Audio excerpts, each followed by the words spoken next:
ሰላም ጤና ይስጥልን ውድ የቻናላችን ተከታታዮች የፕሮግራማችን ቤተሰቦች፣ ይህ አብዲ ራዋቲው ነው።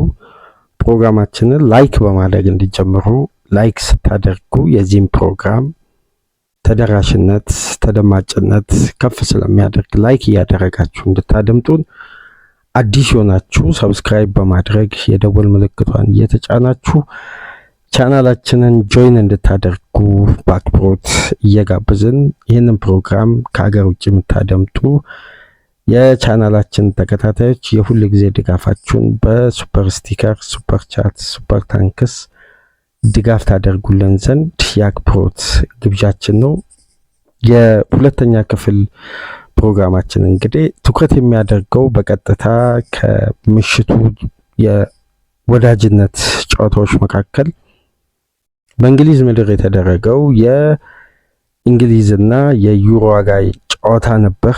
በዚህ ጨዋታ እንግዲህ ወዳጅነት ጨዋታ ይበሉት ምን ይበሉት ምንም ግልጽ ባልሆነ ሁኔታ ከነጥብ ጨዋታ በዘለለ የፕሮፌሽናሊዝምና አንዳንድ ካራክተሮችን ባልተላበሰ መልኩ ከወዳጅነት ጨዋታ ቅርጽና ይዘት ከቃሉ የወጣ ያፈነገጠ የሜዳ ውስጥ እንቅስቃሴ ተመልክተን እንግዲህ ጨዋታው 1-1 ተጠናቋል።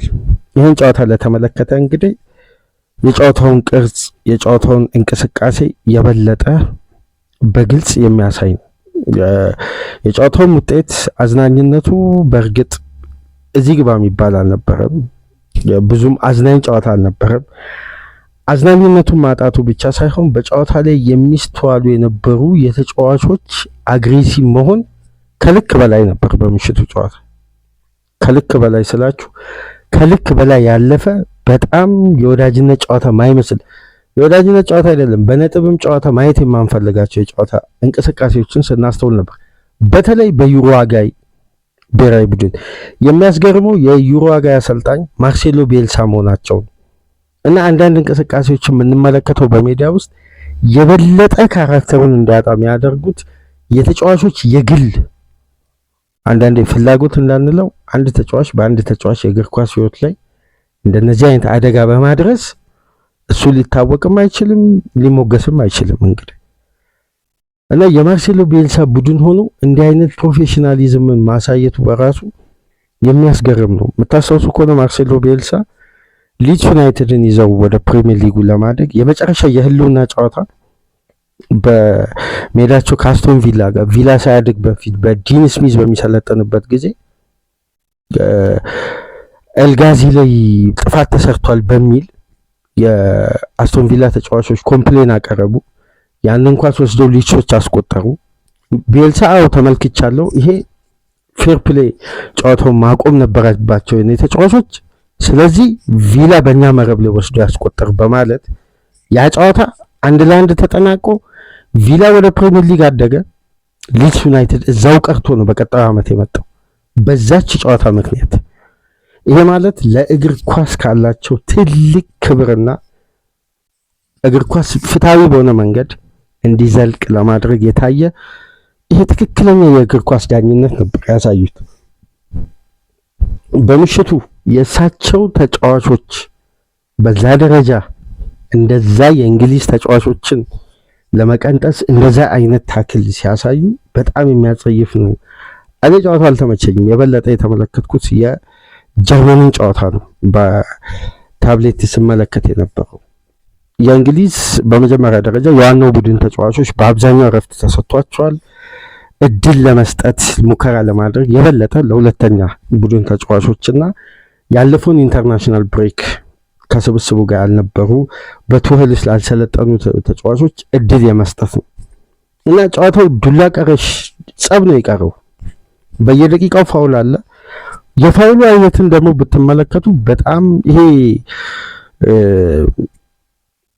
በድሮ የነበረው የእንግሊዝ እግር ኳስ ምንድን ነበር በተለምዶ የሚባለው የኪክ ኤንድ ራሽ ነው የሚባለው። በጣም የሚገርም ይሄ ከእንትንነቱ ውበትነቱን አጥቶ የበለጠ የሁለት ባላንጣዎች ይሄ የመጨረሻ በእልህ ሲገናኙ የሚያሳዩትን አይነት ባህሪ ነበር ስንመለከት የነበር። ለዚህም ይመስላል በወዳጅነት ጨዋታ አድማጮች 19 ፋውል ከተሰራ ምን ማለት ነው? የጨዋታው ቅርጽ ወዳጅነት ነው ጨዋታው። ግቦቹ ሲቆጠሩ የዩራጋይ ተጫዋቾች የሚያሳዩት ባህሪ አለ። ብቻ ከባድ ነበር። የጨዋታውን ሁኔታ ለመግለጽ ያክል ነው። ወደ ያዝነው መረጃ ስንመጣ እንግዲህ በዚህ የሜዳ ውስጥ እንቅስቃሴ እንግዲህ አንዱ ሰለባ ከሆነ ተጫዋች መካከል ኖኒ ማዱዌኬ ነው። የግራ ጉልበቱ ላይ ጉዳት አጋጥሞታል። ጉልበቱን የተጎዳው የራሱን ኳስ ለመምታት በሚያደርግበት ጥረት ኳሱን ብሎክ ለማድረግ ወዳጅነት ጨዋታ ላይ እንደዛ አይነት ሸርተቴና ብሎክ እንግዲህ ማዱዌኬ የራሱ ኳስ ነው። የበለጠ አድቫንቴጁ 50-50 ቦል ቢሆን ያን ኳስ እርግጠኛው ነው መናገር የሚቻለው ማዱዌኬም አይሞክርም። ምክንያቱም ወዳጅነት ነው። ለምንድን ነው ሰለባ የሚሆነው? የራሱ ኳስ ላይ ነው። እንግዲህ በኃይል የመታትን ኳስ ብሎክ ለማድረግ እኩል ነው ኳሷ ላይ የተደረበውና ማዱዌኬ በቀጥታ ኳሷን ሲመታ ተጫዋቹም ኳሷን ብሎክ ሲያደርግ በኃይል ኳሱ ላይ ነው ማዱዌኬ እግሩ ያረፈውና ጉልበቱ ነው የዞረው እና በዛ ወቅት እንግዲህ ወደቀ። ሕክምና ተደረገለት። ማዱዌኬ መቀጠል አልቻለም። ከረፍት በፊት ተቀይሮ ወጣና ዋናው ያሰጋው የጉዳቱን አይነት እንግዲህ ጨዋታው ከተጠናቀቀ በኋላ ዌምብሌን ለቆ ሲወጣ የጉልበት መከላከያ የመጀመሪያ ስቴጅ ከፍተኛ ጥንቃቄ እንዲወሰድ ማለት የጉዳቱ መጠን ትንሽ ጠንከር ሲል ጉልበታቸው ላይ ተጫዋቾች የሚደረግ መጠበቂያ ለመከላከያ እሱን ጉልበቱ ላይ በማድረግ ነው። ማዱዌኬ ከፍተኛ ማነከስ ሲታይ ነበር። ሜዳውን ለቆ ሲወጣ የዳን ስቲቨንስን ፔጅ ተመልከቱት። የዘሳንን ዘጋቢና እሱ ነው መረጃውን ያጋራውና ቪዲዮንም በመቅረጽ እንግዲህ በዘሳን ፔጁ ላይ የለቀቀው ማዱዌኬ ግራ እግሩን እየጎተተ በከፍተኛ ማነከስ ነበር ዌምብሌን ለቆ የወጣው። ሁሉም መረጃዎች እንደሚያሳዩት ከሆነ የታመኑ መረጃዎች ይሄ ትልቅ ማለት በጎ ምልክት አይደለም። በየትኛው መመዘኛ የጉልበት ጉዳት አንድ ተጫዋች አጋጥሞት ለቅድመ ጥንቃቄ አይደለም። የጉዳቱ መጠን የመጀመሪያ ሕክምና ጉልበቱ እንግዲህ እንዳይንቀሳቀስ ያንን ቦታ አጥብቆ የሚይዙ የሕክምና ማቴሪያሎችን ተጠቅመው ነው ማዱዌኬ ግራ እግሩ ላይ ጉዳት አስተናግዶ ከስቴዲየሙ ለቆ ሲወጣ እንግዲህ የታየው ምስል ደግሞ የበለጠ የጉዳቱን ክብደት ከፍ አድርጎታል። ይህንን የተመለከቱት እንግዲህ የቀድሞ ፊዚዮቴራፒስቶች በየክለቡ የሚገኙት ሁሌ እንደምንጠቅስላችሁ ሰብሰብ ብሎ የከፈቱት ፊዚዮ ግሩፕ አለ። እዛ ላይ ደግሞ አፕዴቶችን ስንከታተል የማዱዌኬን ሹትና የዛ በተለይ የተጫዋቹ ብሎክ ያደረገው ተጫዋች ኃይል ከማዱዌኬ ሹት አንድ ተጫዋች አስቡት፣ ሹት የሚያደርግ ተጫዋችን ከኳስ ጋር አብሮ ብሎክ ማድረግ እንዴት ነው ጉልበቱን ሊያዞር የሚችለው? ከዚህ በፊት የምናስታውሰው የካርቫሃል የሚሊታው ኤሲኤል በዚህ ምክንያት ነው የተከሰተው። ጥሩነቱ የማዱዌኬ የመጀመሪያው ምርመራ እንግዲህ አሁን አርሴናል መጥቶ የበለጠ ምርመራ ይደረግለታል። በእርግጥም ካሁን በኋላ በድጋሚ በእንግሊዝ ብሔራዊ ቡድን ውስጥ አይቆይም። ቶሎ በፍጥነት ወደ አርሴናል መመለሱ አይቀርም። ዛሬ ወይ ነገ መመለሱ አይቀርም ለበለጠ የሕክምና ምርመራና ኤሲኤል ቢሆን አንደኛ ተራምዶ በዛ ደረጃ አይወጣም። ስቴዲየሙንም ሲለቅ አይራመድም። በዚህ በመጠበቂያው የጉልበት ጉዳት እንደውም ምልክቶችን ላስታውሳችሁ። አምና ትሬንት አሌክሳንደር አርኖልድ ከፓሪስ ሴን ጀርሜን ጋር ቀኝ እግሩ ላይ ያጋጠመው ጉዳት ካስተናገደ በኋላ ለቅድመ ጥንቃቄ የተደረገለት ፕሮቴክቲቭ አለ አይደል? የጉልበት እሱን ነው ማዱዌኬ አድርጎ ከሜዳ ሲወጣ የነበረው እና ያን የተጠቀሙ ተጫዋቾች የምታስታውሱ ከሆነ ከ6 እስከ 8 ሳምንት ከሜዳ ይርቃሉ። ያ ለጥንቃቄና ለደረሰው ጉዳት የመጀመሪያ የሚደረግ ሕክምና ነው። ግን የበለጠ ስለዛ አጠቃቀም ፊዚዮቹ ሲገልጹ እንግዲህ የማዱዌኬ የመጀመሪያ የዩራጋይ ተጫዋች ብሎክ ያደረገበት መንገድና የተጠቀመው ኃይል የጉዳቱን መጠን ሊያበዛው ይችላል ነው የሚሉት። ተመልከቱ፣ የጨዋታው መጀመሪያ እንቅስቃሴው ማራኪ አይደለም። ራሽፎርድ በዳር በኩል በሮጠ ቁጥር ከራሽፎርድ እግር ውስጥ የሚንሸራተቱ ተጫዋቾችን ብትመለከቱ ለመቀንጠስ የሚገባ ነው የሚመስለው። የተጫዋቹን የመጫወቻ እግር ላይ እንዲህ አይነት ታክል እኔ አንዳንዴ በእግር ኳስ የተለየ ህግ የሚወጣ ቢሆን የና አሮሃ አይነት ተጫዋቾች ወደ ሜዳ ባይመጡ ማለት እግር ኳስን ጆይን ባያደርጉ የነዛ አይነት ተጫዋቾች አሁን ይሄ ትውልድ ወይም ይሄ ዘመናዊ እግር ኳስ የሚፈልግበት ደረጃ አይደለም። በጣም አጸያፊው ደግሞ ፋውል ፊል ፎደንን ድጋሚ ሜዳ ውስጥ አንመለከተውም ነበር። በምሽቱ የአሮሆ እንደዛ አይነት አግሬሲቭ አገባ ይሄ የፍሬንድሊ ጨዋታም አይደለም። ይሄ የብሔራዊ ቡድን የሀገርነትም ስሜት አይደለም። እንደዚህ አይነት ተጋዳይነትም ለስሜትም ለተጋድሎም የነ ቴሪን የነ ጄራርድን የነ ላምፓርድን ፍላጎት አይተናል። እልህ በነ ሩኒ ደረጃ ብሔራዊ ቡድኖች ውስጥ ፍላጎት፣ ተነሳሽነት፣ እልህ የነሱ እኮ ካራክተር ሜዳ ውስጥ ያምራል። ሊደርሺፕ አለ። ፎደን መትረፉ በጣም የሚያስገርም ነው። በቀጥታ ቁርጭምጭሚቱን ነበር ዳይሬክት የሚያገኘውና የተጫዋቹ እግር ለሁለት ይከፈል ነበር። በጣም አሰቃቂ ጉዳት ይፈጠር ነበር። ፎደን ከዛ ጉዳት ማምለጡ ራሱ በእንግሊዝ ሚዲያ ገብታችሁ ብትመለከቱ በጣም በስፋት እየተጻፈ ነው የሚገኘው። ማድዌኬም እንግዲህ ከባዱን አክሲደንት አስተናግዷል። ያውም እንደዛ አይነት ኳስ የማድዌኬ እንቅስቃሴ ላይ አንዳንዴ በእንግሊዝ ፕሪሚየር ሊግ ምናልባት የነ ታርኮስኪ አይነት ተጫዋቾችን በደንብ ካስተዋላችሁ ተጫዋቾችንም ለመጉዳት አብሮ ከኳስ ጋር በደንብ ገሽቶ ለመጣል ነው። የነ ታርኮስኪን ታክል እናስታውሳለን በፕሪሚየር ሊግ። ከዚህ በፊት የነ ጄምስ ሚልነርን አይነት ታክሎችን እናስታውሳለን። ይሄ ተጫዋችን ከኳስ ጋር አንዳንዴ የሚወደደው የእንግሊዝ ፕሪሚየር ሊግ ፋይቲንግ ስፕሪት አለ። ይሄ ጨዋታ ከዛ የዘለለ ነው። ይሄ በግልጽ ተጫዋቾች ላይ አደጋን ለመፍጠር የሚደረግ የዱላ ቀረሽ ጨዋታ ነው የሚመስለው እና በደም ጨዋታውን ከተመለከታችሁ ከተጠናቀቀ በኋላ ቶማስ ቱኸል በጣም እብዶ ነው ዳኛው ላይ ሲናገር ነበር። ቤሊንግሃምም አራተኛው ዳኛ ላይ ሲጮህ ነበር። ሁላ ከጨዋታው በኋላ እኮ ተጫዋቾች እንደ ወዳጅነት ጨዋታ ማሊያ ተቀያይረው ምናምን በስፕሪት አይደለም የወጡት። አሰልጣኙ ቀድሞ ጥሎ ነው የወጣው ቱኸልም። ተጫዋቾችም በቀጥታ ወደ ታናሉ ነው የሄዱት። ምክንያቱም ጨዋታው የጨዋታ ይዘቱን አጥቶ ነው ያመሸው እና ደስ አይልም ነበር። የዚህ ሰለባ የሆነው እንግዲህ ኖኒ ማዱዌኬ ነው። ጉልበቱ ላይ ጉዳት አስተናግዶ ተቀይሮ የወጣው የና አሮሆ ፕሮፌሽናሊዝም በጣም የሚያሳዝን ነው። ምክንያቱም ባርሳን ከመጥቀም ይልቅ የሚጎዳው የበለጠ ከፍ ብሎ በሜዳ ውስጥ እናስተውላለን። ለምሳሌ ኃላፊነት የገደለውን ካራክተር ስታንፎርድ ብሪጅ ላይ እንዴት ሲፈጽም እንደነበር የምናስታውሰው ነው። በዛ ጨዋታ ባርሳ የጥሎ ማለፍ ጨዋታ ቢሆን ምን ያክል ርቀት ይሄዳል?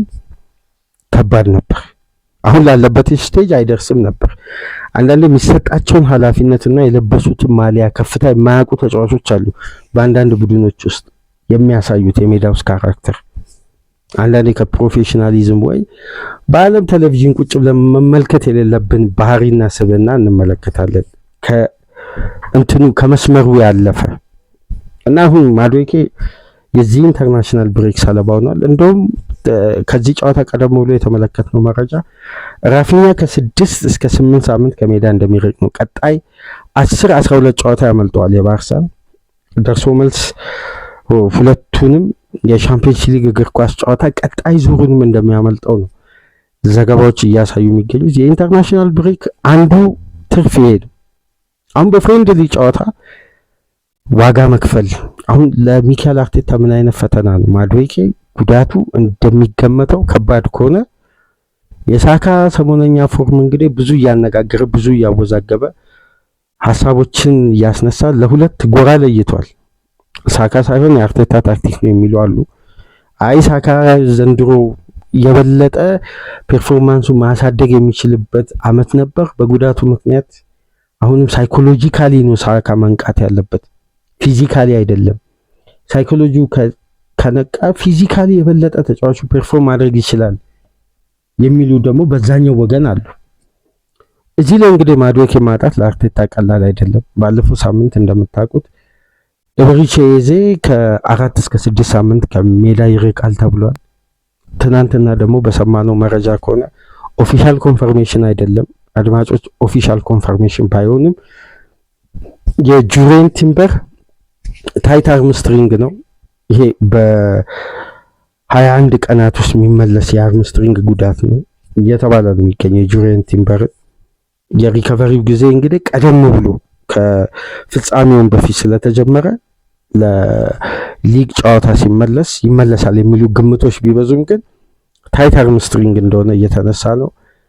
አሁን እንግዲህ ኢንተርናሽናል ብሬክ በዚህ ወቅት ለሀገሩ አንድ ተጫዋች ፐርፎርም ማድረጉ ከክለቡ በላይ ግዴታ ነው፣ የግድ ያስፈልጋል። ግን አሁን ለፍሬንድሊ ጨዋታ ክለብ በተቃራኒው እየተጎዳ እየተመለከትን ያውም በአንገብጋቢና በአስፈላጊ ሰዓት የነ አሮሆ አይነት እኔ ትናንት ምሽት በእግር ኳስ በጣም ከማደንቃቸው አማካዮች መካከል አንዱ ቫልቬርዴ ነው። ቫልቬርዴ ራሱ ትናንት ምሽት ጤናማ አልነበር። የሪያል ማድሪዱ ቫልቬርዴ ምንም አይነት ጤናማነት አይስተዋልም ቫልቬርዴ ላይ እና የበለጠ ተጫዋቾች ሜዳ ውስጥ የነበራቸው ካራክተር የእንግሊዝና ዩራጋይ ጨዋታ ለማየትም የሚያጓጓ አልነበረም። የአርሴናሉ ቤን ዋይት እንግዲህ ከ2022 በኋላ ተቀይሮ ገባ። ለመጀመሪያ ጊዜ ለእንግሊዝ ብሔራዊ ቡድን ግብ አስቆጠረ፣ እንግሊዝን ቀዳሚ ያደረገ። ከተወሰኑ ደቂቃዎች በኋላ 93ኛ ደቂቃ ላይ ቤን ዋይት በሰራው ጥፋት ዳኛው ፍጹም ቅጣት ምት ሰጡ። እንግሊዝ ግብ አስተናግዳ 1-1 ተለያዩ። የጨዋታው የመጨረሻ 10 ደቂቃ ሞመንት የነበረው ቤን ዋይት ነው። አስቆጠረ፣ ቀዳሚ ያደረገ። እዚህ ደግሞ በራሱ ግብ ላይ እንዲቆጠር ፋውል ሰርቶ መነሻ ሆነና ምሽቱ በአጠቃላይ ከወዳጅነት ጨዋታ ይዘት ለቆ በጉዳትና በአሰቃቂ ታክሎች የታጀበ ነበር። በነገራችን ላይ ከሚያስገርሙ ጉዳዮች መካከል ምሽት ላይ ማኑኤል ኡጋርቴ 2 ቢጫ ካርድ ነው የተመለከተው። ለኡሩጓይ 2 ቢጫ ካርድ፣ በቀይ ካርድ አልወጣም፣ በሁለተኛ ቢጫ አልወጣም፣ ግን 2 ቢጫ ካርድ ነው ኡጋርቴ የተመለከተው። ከዛም በኋላ ዳኛው ይህን ስህተታቸውን ለማረም ለይመኔዝ ለአትሌቲኮ ማድሪዱ እሱ ነው የሰጠሁት አሉ። አክሲደንቱ ግን ሲፈጠር ይመኔዝ ከኳሷ ጋር አልነበረም እና እነ ቱሄል ካበዱበት ምክንያቶች መካከል አንዱ ይሄ ነው። ዳኝነቱ ጭምር አስገራሚ ነበር። ምን ያክል ፋውል ቢበዛ ነው ዳኛው ለቁጥጥር ከብዷቸው ጨዋታው ላይ ለአንድ ተጫዋች 2 ቢጫ ካርድ ሰጥተው አንደኛውን ቢጫ ካርድ የሰጠሁት ለራውል ይመኔዝ ነው ብለው ገለጹ። ራውል ይመኔዝ አክሲደንቱ ላይ አልነበር። በአጠቃላይ ማራኪነቱን፣ ይዘቱን፣ እግር ኳሳዊነቱን አጥቶ ባመሸው የምሽቱ የወዳጅነት ጨዋታ እንግዲህ ሰለባ የሆነው ኖኒ ማዱዌኬ ጉዳት አስተናግዷል። እስቲ የጉዳቱ መጠን ደግሞ ዛሬ ሲወጣ መረጃውን ተከታትለን ነገ በሚኖረን ፕሮግራም ይዘንላችሁ የምንመጣ ነው የሚሆነው። ራፊኛ አሁን ደግሞ ማዱዌኬ የኢንተርናሽናል ብሬክ ሰለባዎች በጉዳት ምክንያት ይህን መረጃ አፕዴት ለማድረግ ነው። ለማንኛውም ላይክ አድርጉ፣ አዲስ ከሆናችሁ ሰብስክራይብ። ይህንን ፕሮግራም ከሀገር ውጭ የምታደምጡ የፕሮግራማችን አድማጮች በሱፐር ስቲከር፣ በሱፐር ቻት፣ በሱፐር ታንክስ ድጋፍ አድርጉ። ተጨማሪ መረጃዎችና በዝውውር መረጃዎች እንግዲህ ጊዜና ሰዓታችንን ጠብቀን ወደ እናንተ ተደራሽ እንሆናለን። መልካም የረፍት ቀን እንዲሆን ተመኘን። ሰላም ቆዩ።